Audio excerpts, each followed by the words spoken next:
एक बार कुत्ता आ गया, एक भिखारी मांग रहा था तो कुत्ता भौंक रहा था, भौं भौं। तो भिखारी ने लाठी मार दी जोर से, ले टांग टूट गई कुत्ते की। लंगड़ाता हुआ आया राम जी के राज्य में, दरबार में, राम जी न्याय दो। क्या हुआ? ये भिखारी ने मुझे मार दिया, टांग टूट गई। राम जी ने बुलाया भिखारी को, क्यों भाई, क्यों मारा? अरे महाराज हमें ये देख के भौंक रहा था, भौंक रहा था, भौंक रहा था। अरे कुत्ते का काम ही है भौंकना, तुम उसके पांव में ऐसी लाठी मारे, टूट गई उसकी टांग। राम जी ने कहा कुत्ते से, तू ही बता, इसने तुझे कष्ट पहुंचाया है, तू ही बता इसको क्या दंड देना चाहिए। तो उस कुत्ते ने कहा कि इसे फलाने जगह का नेता बना दो। राम जी बोले कैसा आदमी है, तुझे न्याय करना नहीं आता, नेता क्यों बना? अरे नेता बनेगा तो ये तो बढ़िया मौज करेगा, तुम तो इसे दंड दो। अरे महाराज कुत्ता बोला मैं भी फलाने जगह का नेता था पिछले बार, तो मैंने भी उस नेता की गद्दी में बैठकर बड़ा गलत किया, पर प्रजा का पैसा लूटा खाया, तो उसके पाप के कारण ही तो मुझे कुत्ता बनना पड़ा है। ये भी बनेगा नेता, फिर गलत काम करेगा तो ये भी कुत्ता बनेगा, और जब इसके पाँव में कोई लाठी मारेगा तब पता चलेगा कि कुत्ते को लाठी मारने का कितना बड़ा अपराध होता है। इसलिए से ये लिखा हुआ। तो राम जी के राज्य में, राम जी के दरबार में किसे न्याय मिलता था? कुत्ते को भी। अब यहाँ एक सवाल आपके मन में चल रहा होगा कि जब राम जी के राज्य में कुत्ते को न्याय मिलता था तो माता सीता को न्याय क्यों नहीं मिला? ठीक है, इस पर भी चर्चा कर लेते हैं। कई लोग कहते हैं राम जी ने माता सीता को गर्भावस्था में वनवास भेज करके बड़ा गलत किया। आज मैं आपके सामने ये प्रसंग पूर्ण रूप से क्या शास्त्र इसमें कहते हैं, क्या इसके सही मायने में इसका समाधान है। राम जी क्या सीता माँ को वनवास भेजने में क्या राम जी दोषी हैं, या धोबी दोषी है, या प्रजा दोषी है, या माता सीता दोषी है, या लक्ष्मण जी दोषी हैं जो छोड़कर आए? बताओ, माता सीता के उस समय जब माता सीता गर्भवती थी, उस समय गर्भावस्था में माता सीता को जाना पड़ा अयोध्या से जंगल की तरफ, ऋषि मुनियों की तरफ। उसमें बताओ कौन दोषी था? कोई कहता है धोबी दोषी है, कोई प्रजा को दोषी, कौन दोषी? न देना दोष किस्मत को, विपत्ति तो सब पे आती है। सुनो, आज मैं आपको पूरी बात सुनाऊंगा। आज तक आपने अधूरी बात सुनी है माता सीता के निर्वासन की, आज हम आपको पूरी बात सुनाएंगे। वाल्मीकि रामायण में एक चर्चा है, जब माता सीता गर्भवती हुई तो माता सीता ने ये मैसेज राम जी को दिया। जब पत्नी गर्भवती होती है तो वो सबसे पहले अपने पति को सूचना देती है कि आप पिता बनने वाले हैं। जब माता सीता गर्भवती हुई तो उन्होंने सबसे पहला मैसेज, सबसे पहली बात राम जी को बताई, आप पिता बनने वाले हैं। राम जी प्रसन्न हो गए, वाह सीता तुमने बहुत अच्छी खबर दी, बहुत अच्छी सूचना दी। ये बताओ तुमने मुझे इतना प्रसन्न किया ये सुना करके कि मैं पिता बनने वाला हूँ, ये बताओ कि मैं तुम्हें क्या दूँ, तुम्हारी पसंद क्या है? आज जो मांगोगी सीता मैं तुम्हें दूंगा, क्योंकि ये रघुकुल की रीति है ना, वो जो कह देते हैं करते हैं। तो राम जी ने कहा सीता मैया से आप बताओ जो आप मांगोगी आज मैं आपको दूंगा, क्या चाहती हो? जब आप गर्भवती होती हैं तो आपका पति आपकी खुशी का ख्याल रखते हुए पूछता ही है, बताओ तुम्हें क्या चाहिए? तो राम जी ने भी पूछा। तो माता सीता ने कहा, अब जो मैं कह रहा हूं वो लिखा हुआ है वाल्मीकि रामायण में। माता सीता ने कहा, हे राघव, हे रघुनंदन, आप मुझे यदि देना चाहें तो बस इतना दीजिए, मेरी इच्छा है कि मैं अपने बच्चों को जन्म संतों की कुटिया में, संतों के बीच में दूं। मेरे बच्चों का जन्म इस राजमहल में ना हो, क्योंकि राजमहल के वातावरण में कहीं बच्चे बिगड़ ना जाएं। मैं संतों के बीच में बच्चों को जन्म देना चाहती हूँ, ताकि संतों वाले संस्कार बच्चों के भीतर बने रहें। मैं अपने बच्चों को महर्षियों के, साधु संतों के बीच में पढ़ाना लिखाना चाहती हूँ, उन्हीं के बीच में रखना चाहती हूँ। हे प्रभु, मुझे संतों के बीच में जाने की अनुमति दीजिए। ऐसा कौन कह रहा है? माता सीता। अब पत्नी की इच्छा है कि वो बच्चों को जन्म संतों की कुटिया पर दें, संतों की उपस्थिति में दें, संतों का वातावरण मिले।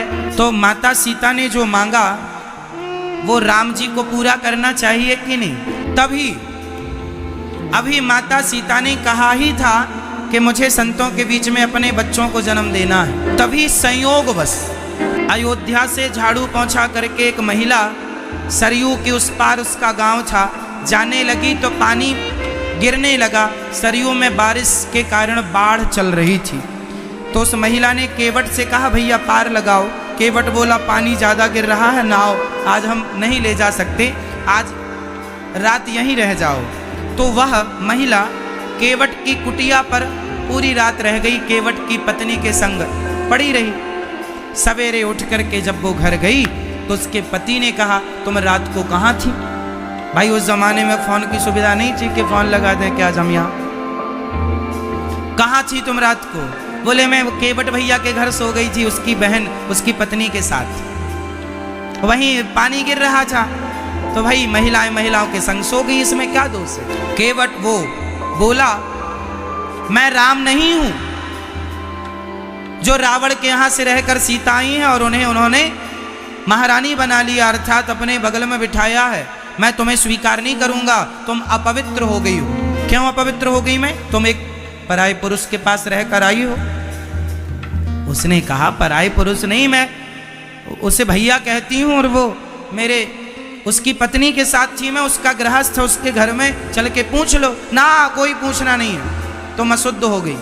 अब ऐसी बातें तो भला हवा की तरह पड़ोसी ने सुनी, उसने पूरे हल्ला हो गया कि राम जी ने सीता जी को रख लिया, जबकि इस आदमी ने अपनी पत्नी को रात किसी के घर रुक गई तो नहीं रखा। और सीता मैया तो लगभग 11.5 महीने के लगभग थी रावण के यहाँ, और राम जी ने रख लिया। अब पूरे नगर में हल्ला हो गया। अब हल्ला हुआ तो कानों में बात आई, राम जी के माता सीता के कानों में बात आई। अब सारी प्रजा ने दबाव बनाया। तो किसी ने कहा कि माता सीता ने तो अग्नि परीक्षा दी है। तो लोगों ने कहा अरे कोई हमारे सामने छोड़ी दी है, मतलब अब तुम सबके सामने वो दें। एक बात बताएं मेरी माँ, इस संसार में अग्नि परीक्षा से गुजरना ही पड़ता है, परीक्षाओं से गुजरना पड़ता है। माता सीता को भी परीक्षा से गुजरना पड़ा। बहुत लोगों ने कहा कि फिर से अग्नि परीक्षा होनी चाहिए, ये होना चाहिए, वो होना चाहिए, जितने मुंह उतनी बातें। सारी प्रजा में कानाफूसी चालू हो गई। राम जी के कानों में बात आई। भगवान राम ने समझ लिया कि इन्हें गलतफहमी हो गई। अब यदि राम जी एक अच्छे राजा हैं तो राजा होने के नाते राम जी को प्रजा की बात माननी चाहिए या पत्नी की बात माननी चाहिए? बोलो, राजा का धर्म क्या है? क्या पत्नी की बात माने या प्रजा की? राजा के लिए प्रजा बड़ी होती है, और राम जी को पता था कि सीता पवित्र है। राम जी को यदि सीता पर संदेह होता तो राम जी उसी दिन त्याग देते जिस दिन रावण के पास से आई हैं। फिर इतने दिन संग में रख करके वह गर्भवती भी हो गई माँ, फिर क्या जरूरत थी साथ में रखने की? यदि राम जी को संदेह था तो राम जी उसी दिन निकाल देते। इसका मतलब राम जी को माता सीता से आपत्ति नहीं थी, ये जमाने को आपत्ति थी। और माता सीता की भी इच्छा थी कि जाना है संतों के यहाँ, तो सीता माँ की भी इच्छा थी और प्रजा की संयोग दो हो गए। तो राम जी ने लक्ष्मण जी से कहा जाओ संतों की कुटिया में छोड़ा। तो ले जाकर के लक्ष्मण जी ने महर्षि वाल्मीकि जी के आश्रम में छोड़ दिया। वाल्मीकि जी के आश्रम में माता सीता रहने लग गई। अब मैं एक बात आपसे फिर पूछूंगा यहाँ, बताओ, रावण ने माता सीता का हरण किया, रावण ने जिन माता सीता को चुराया, क्या वो माता सीता असली थी या परछाई थी? तो रावण ने जिन सीता को चुराया वो सीता कौन थी, और असली सीता उस समय कहाँ थी? बताओ, आप बताओ मैया। रावण ने जिन सीता मैया को चुराया वो सीता मैया कौन थी? साइंस एक सवाल खड़ा कर देगा, परछाई को भी कोई चुरा सकता है? साइंस के हिसाब से परछाई को रावण ने चुराया, गलत। छाया सीता तो हम सब कहते हैं आध्यात्म जगत में, परंतु वो सीता कोई थी, उनका नाम था, हाँ, रावण ने जिन सीता को चुराया उन सीता का नाम था वेदवती। क्या नाम था? और जो असली सीता थी वह अग्नि में प्रवेश कर गई। असली सीता को भगवान राम ने अग्नि में प्रवेश करा दिया। जब लो करो निशाचर नासा, तब लो करो अग्नि में वासा। तब तक माता सीता का वास कहाँ था? अग्नि में। माता सीता अग्नि में प्रवेश कर गई। और जो वेदवती थी, ये वेदवती कौन है? वेदवती ब्रह्मा जी की पुत्री। हिमालय में एक सरोवर, उस सरोवर में एक कमल का पुष्प था। सरोवर के तट पर माता वेदवती बैठ करके और तपस्या कर रही थी। संयोगवश एक दिन रावण वहां से गुजरा, तो रावण ने वेदवती को देखा। वो अग्नि की तरह तेजस्वी थी और सोने की तरह चमक रही थी, सुंदर थी। तो रावण तो स्त्री लंपट था ही, वेदवती को देखते ही उसके जीभ में पानी आ गया और वेदवती माँ की तरफ वो बढ़ा और माता के केस बाल उसने स्पर्श किए। जैसे ही स्पर्श किया माँ जाग गई तपस्या से। मूर्ख रावण, तूने मेरी तपस्या बिगाड़ी है, जा मैं तुझे श्राप देती हूं, तेरे विनाश का कारण मैं बनूंगी। तूने मेरी तपस्या बिगाड़ी, तेरा सर्वनाश होगा और कारण मैं होऊंगी। चरणों में गिर पड़ा, मां क्षमा कर दो, क्षमा कर दो। मां ने कहा, अच्छा तू क्षमा मांगता है तो जा, यदि मैंने कृपा दृष्टि से तेरी तरफ देख लिया तू अमर हो जाएगा। इसलिए रावण कहता है, एक बार बिलोकिमम ओरा, एक बार हमारी तरफ देख लीजिए। रावण वहां से आ गया। जब राम जी ने असली, अच्छा माता वेदवती तपस्या कर रही थी किसके लिए? भगवान को अपना पति के रूप में प्राप्त करने के लिए 10,000 वर्षों से तपस्या कर रही थी। वो राम को क्या चाहती थी अपने, वो भगवान को क्या चाहती थी अपने पति के रूप में। चलो अब तपस्या भंग हो गई है, अब माता रहने तो लगी पर पति के रूप में चाहती हैं। तो जब राम जी ने असली सीता माँ को अग्नि में वास दिया तो अब सीता का अभिनय करे कौन? राम जी की पत्नी का रोल कौन करेगा? तो वेदवती माँ की इच्छा थी कि मैं आपकी पत्नी बनना चाहती हूँ। तो भगवान ने यहाँ पत्नी के रूप में वेदवती माँ को स्थान दिया। तो रावण ने जिन माता सीता को चुराया था, अब आप लोग कहते हैं कि माता सीता सोने का मृग देख करके क्यों बोलने लगी, हमें सोने का मृग। क्या माता सीता को पता नहीं था कि सोने का मृग होते ही नहीं है? अरे वो असली सीता थोड़ी थी, सीता भी नकली थी। तो नकली मृग को देखकर मोहित हो गया तो आश्चर्य क्या है? सोने का मृग भी नकली था और माता सीता भी वहां दूसरी सीता, मतलब वेदवती माता सीता। अब वेदवती माता ने पहली बार सोना देखा तो उन्हें लगा कि ठीक है भाई, मिल जाए तो ठीक हो जाएगा काम। माताओं का ज्यादा रुझान सोने में होता है, तो नारी का स्वभाव कहाँ जाएगा? वेदवती मैया भी नारी है, तो सोने में वो सोने का मृग स्वभाव बस बोल दिया। राम जी गए, रावण आया, माता सीता को लेकर चला। रावण की ताकत क्या थी? माता सीता को उठा ले। पहले ये बताओ, जगत जननी है वो, रावण से उठती क्या? रावण से उठती क्या माता सीता? रावण ले गया माता सीता को। तो माता सीता को जब लेकर गया और राम जी ने जब रावण को मारा तो अशोक वाटिका से जब माता सीता आई तो राम जी ने अग्नि परीक्षा ली। आप उस समय क्या कहते हैं कि रावण के यहाँ से जब आई माता सीता तो उन्होंने क्या ली? अग्नि परीक्षा। वो अग्नि परीक्षा नहीं थी, वो माता सीता की वापसी थी। जब वेदवती माता अग्नि में जाने लगी तो वेदवती माता ने भगवान राम से कहा, हे प्रभु, मैं आपकी पत्नी तो बनी लेकिन मैं आपके स्पर्श से वंचित रही। मैं आपकी पत्नी तो बनी पर मैं आपके प्रेम से, भाई पत्नी को पति का जो प्रेम मिलना चाहिए वो रावण के यहाँ से आई और सीधा अग्नि में। तो राम जी का कोई ना प्रेम मिला ना कोई बात हुई। तो माता सीता जो वेदवती सीता थी उन्होंने कहा, हे प्रभु, मैं आपके प्रेम से वंचित रही, बताओ आप मुझे पत्नी के रूप में कब स्वीकार करेंगे? तब भगवान राम ने कहा, मैं कलयुग में तुम्हें अपनी पत्नी के रूप में स्वीकार करूंगा। कलयुग में वही वेदवती कलयुग में पद्मावती के रूप में प्रकट भई और वही राम इस कलयुग में तिरुपति बालाजी के रूप में प्रकट भये और तिरुपति बालाजी का विवाह माता पद्मावती से हुआ। आज भी तिरुपति बालाजी को आप जानते हैं, किस नाम से जानते हैं? तिरुपति बालाजी। एक बार लक्ष्मी जी नाराज हो गई। ये उन दिनों की बात है जब भृगु जी ने भगवान की छाती में लात मारा। जब भृगु जी ने, तिरुपति बालाजी किस पर्वत पर बैठे हैं? फटाफट पर्वत का नाम बताओ जोर से। तिरुमला। तिरुपति बालाजी का नाम कौन कौन सुनता है, जानता है तिरुपति बालाजी के बारे में? जिन्हें वेंकटेश भगवान भी कहते हैं। किस पर्वत पर विराजे हैं? तिरुमला।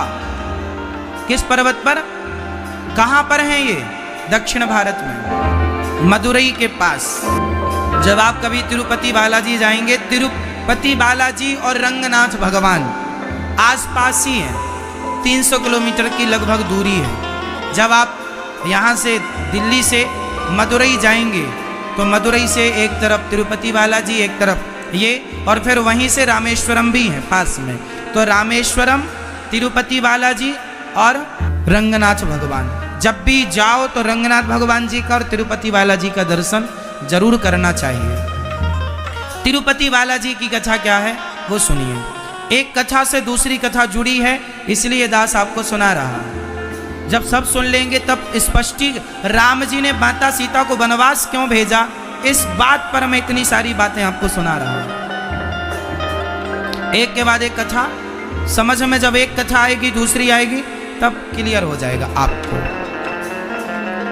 एक बार की बात है, लक्ष्मी जी भगवान के पांव दबा रही थी, बैकुंठ की बात है, और भगवान नारायण क्षीर सागर पर से सैया पर ऐसे बैठे लेटे हैं, ऐसे सिर पे हाथ रखे लेटे थे। तभी भृगु जी आए। भगवान की छाती पे लात किसने मारा? भृगु जी ने लात मारी जोर से। तो भगवान ने तुरंत उठकर भृगु जी के चरण पकड़ लिए, कहा महाराज मेरी छाती बड़ी कठोर है, आपके चरण बड़े कोमल हैं, कहीं आपके चरणों में चोट तो नहीं आ गई? भृगु जी पानी पानी हो गए। वाह महाराज, आप जैसा दयालु कौन होगा, लात मारने वाले को भी आप आदर दे रहे हैं।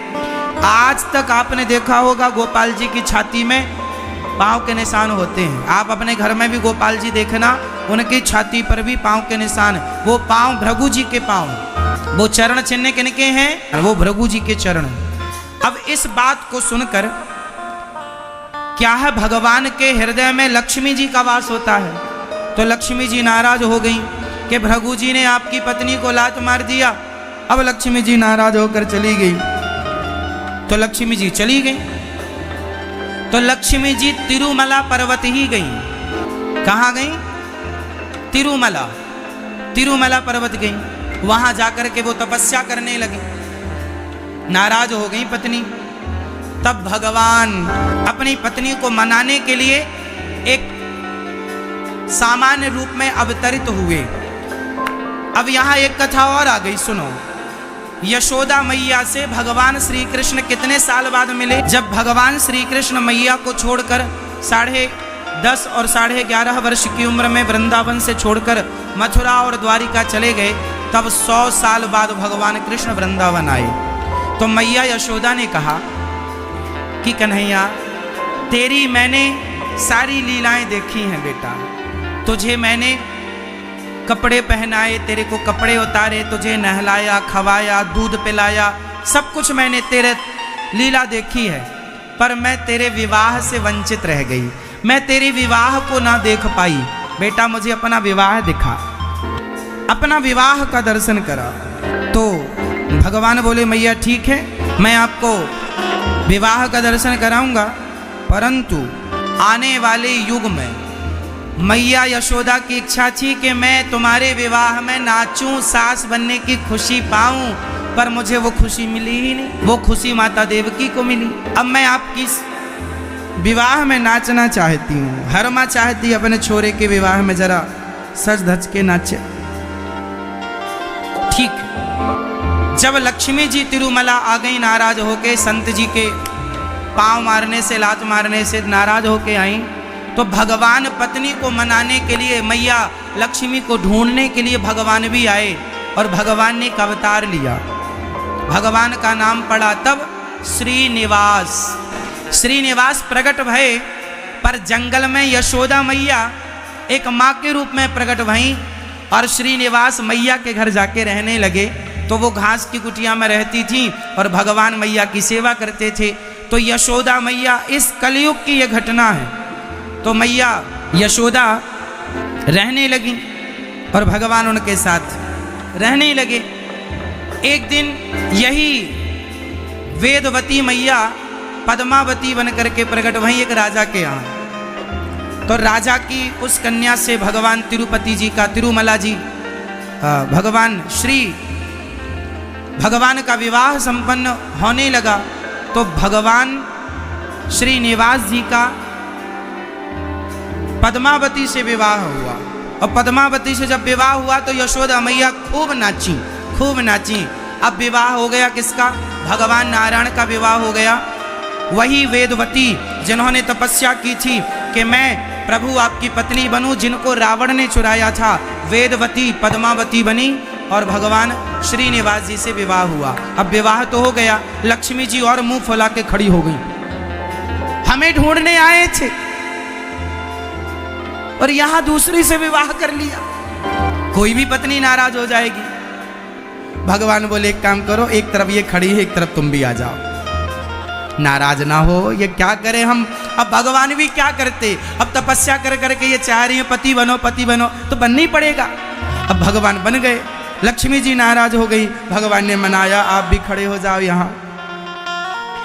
फिर एक पत्नी और आई, बोले हमें भी स्वीकार करो, भूदेवी। 3 के पति होने से उन्हें तिरुपति कहा जाता है।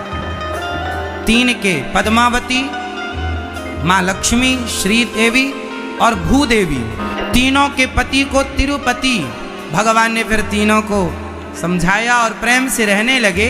तो भगवान ने इनकी इच्छा, जो रावण चुरा कर ले गया जिन सीता माँ को, उनकी इच्छा कलयुग में पूरी की। तो ये तिरुपति बालाजी इस कलयुग में ही प्रकट भय भगवान हैं। बोलिए तिरुपति बालाजी की, वेंकटेश भगवान की, तिरुमला पर्वत की। तो रावण ने जिन सीता को चुराया, जब वहां से माता सीता आई तो अग्नि में प्रवेश किया, तो असली सीता तो प्रकट हो गई जो अग्नि में थी, और जो छाया सीता थी, जो पद्मावती थी, जो वेदवती थी, वो फिर अपने विलीन हो गई, वो कलयुग में आई। तो रावण जो सीता को ले गया, राम जी को माता सीता पर संदेह नहीं था। राम जी भगवान है, सीता माँ को जानते हैं, संदेह ये दुनिया को था। तो राम जी ने प्रजा के कहने से और माता सीता की इच्छा होने से कि मैं अपने बच्चों को जन्म संतों की कुटिया पर दूं, माता सीता की इच्छा के कारण माता सीता को संतों के यहाँ, माता सीता को लक्ष्मण जी के द्वारा राम जी ने भेज दिया। इसमें तो कोई गलत नहीं है। अब लोग कहते हैं राम जी ने सीता का त्याग क्यों किया? अरे सीता माँ का त्याग किया ही नहीं, आपको जानकारी गलत है। अब हम क्या करें? अब एक बात और सुनो, आपको पता है जब दशरथ जी, जब राम जी ने रावण को मारा तो राम जी से मिलने दशरथ जी आए थे। ये कौन कौन जानता है आप में से? जो रामचरितमानस पढ़ते होंगे वो ये बात जानते होंगे। लंका कांड में लिखा है कि जब रावण मरा तो राम जी से मिलने देवता आए तो दशरथ जी भी आए। अब आप कहेंगे दशरथ जी तो मर चुके थे। हाँ, मर चुके थे, पर राम जी भगवान हैं। दशरथ जी कोई सामान्य नहीं है, भगवान के पिता हैं। तो दशरथ जी स्वर्ग गए थे और वहां से वापस राम जी के पास आए। राम जी को आशीर्वाद देने, वाह बेटा, तुमने इस रघुकुल का नाम सदा सदा के लिए अमर कर दिया। ऐसी आज्ञा का पालन न भूतो न भविष्यति कोई नहीं कर सकता। राम जी ने कहा, पिताजी आप कहो तो मैं आपको जीवित कर दूं, जस का तस कर दूं, आप फिर राजा हो जाएं, जस का तस सब हो जाए। ना बेटा, मुझे अब जाने दो। दशरथ जी अपनी मृत्यु से नहीं मरे थे। दशरथ जी की अभी 2000 साल उम्र बाकी थी। अभी दशरथ जी अपनी मौत, राम जी के वियोग में दशरथ जी मरे थे। राम राम हा राम कही, राम राम कही राम, वियोग में मरे थे, कोई अपनी मौत से नहीं मरे थे। तो दशरथ जी की अभी 2000 साल उम्र बाकी थी। तो दशरथ जी ने राम जी को आशीर्वाद दिया, बेटा राम मैं जा रहा हूं, पर मैं तुम्हें अपनी जो उम्र है, मेरी उम्र मैं तुम्हें देकर जा रहा हूं। तब से यह कहावत प्रसिद्ध हो गई कि मेरी उम्र तुम्हें लग जाए।